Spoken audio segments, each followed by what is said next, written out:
Before I start the video, I've got a big announcement for the channel. I will be making a video titled, What If Triple H Takes Over WWE? I repeat, what if Triple H takes over WWE? That video will be out sometime during SummerSlam week, so that's about a week to 2 weeks from now. I'll be posting this video. More updates on my Twitter, which is linked in the description for that video and how it's coming along. So I'll start work on it. That video is going to come out in about a week or two. It's going to be a massive video. You guys should really enjoy it. So that's a little announcement to begin this video here. As for the video, you can see by the title, why being a fan of the Chicago Bulls sucks.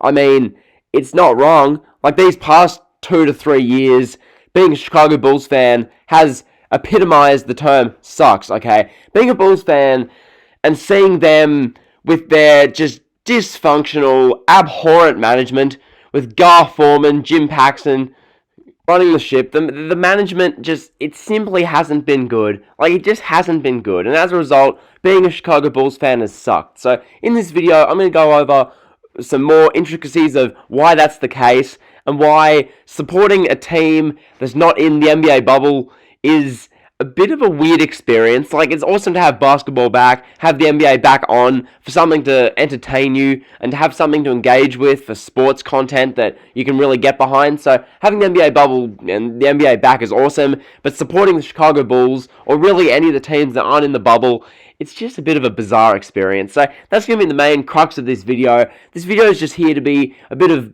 bonus content for the channel, a bit of content for a day where pro wrestling, there's just nothing to talk about. Like, there's literally nothing to talk about. There's nothing to really clickbait or that's worth talking about. So in this video, why the Chicago Bulls and being a fan of them sucks. So basically, if you're not in tune with the NBA, or you are in tune with the NBA, regardless, being a Bulls fan is just a messy experience. Now, I'll say this, being a Bulls fan isn't the worst possible experience you can have as an NBA fan, because, look, let's face it, you could support the Knicks. And if you support the Knicks, I don't know how you cope, I don't know how you function, I don't know how you can keep with that, because supporting the Knicks would be an absolute nightmare. And see, the thing with the Bulls, at least the Bulls have made the playoffs in the past, a few years ago, and the Bulls have had, well, a championship dynasty in the 90s, with 6 titles with MJ, Pippen, Jackson, all those guys, and Rodman. And then the Bulls have had Derrick Rose, Noah, that kind of era, like a decade ago. So the Bulls have had some success as a franchise. So it's not the absolute worst being a Chicago Bulls fan. Like, there's success in the past, there's something to look back upon. But at the same time, given the nature of sports, and given the nature of how everything works, you always want to see what's next. How are they going now? Can they be getting better? What's the direction looking like? And the direction for the Chicago Bulls, as of late, in the past 2.5, 3 years since the Jimmy Butler trade, it hasn't been great. And, yeah, it's been a bit of a challenge to watch the Bulls games, I'll say that much. Watching the Bulls play, especially this year, but they'd have games where if Zach LaVine doesn't score like 40 points, they're just going to lose automatically, which that's always fun. I mean, I guess that's to be expected from a rebuilding team where there's one clear star and the rest of the team the rest of the team's kind of, how would I describe the Bulls? Offensively challenged?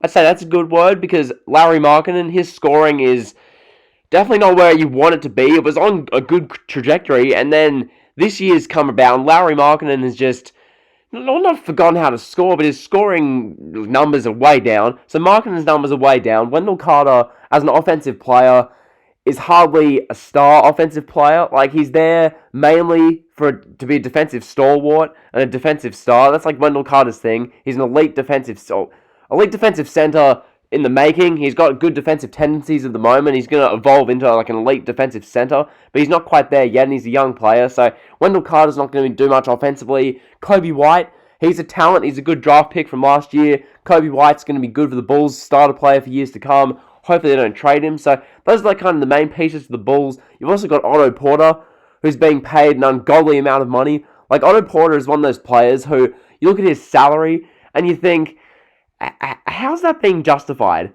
How's it being justified why he's getting paid that much? So, yeah, Otto Porter's there to be, I guess, a two-way forward. But as far as two-way forwards go in the NBA, he's nowhere near, like, the main ones. Like, when you think two-way forwards in the NBA, you think Kawhi Leonard, you think, I don't know, Paul George, LeBron James, You can probably say Anthony Davis. I guess he classifies as a center, but you could count him as a two-way kind of player. He's a two-way player, but not a forward. But you get my point. There's the top echelon of two-way forwards, and then there's Otto Porter. So the Bulls have him. The Bulls have this collective of players who, offensively, outside of Levine, don't get it done. Defensively, they're Like, they're not a horrible defensive team. Like, granted, their defensive numbers and defensive rating is not the best at all. Quite frankly, it's a pretty poor defensive team. I'm being generous. I'm trying to be positive about the Bulls here, but yeah, defensively, they're not great. Offensively, they're not overly great either. It all comes down to Jim Boylen, the coach who... Jeez, man, Jim Boylen, this dude gotta go. Jim Boylen, something ain't adding up with Jim Boylen. He was the replacement to Fred Hoiberg, and what's he done for the team? Literally, what's he done for the team? This guy, Egghead Boylen, watching the Bulls play sometimes, and you see Boylen at the helm, and you just think, surely anyone else could coach them better.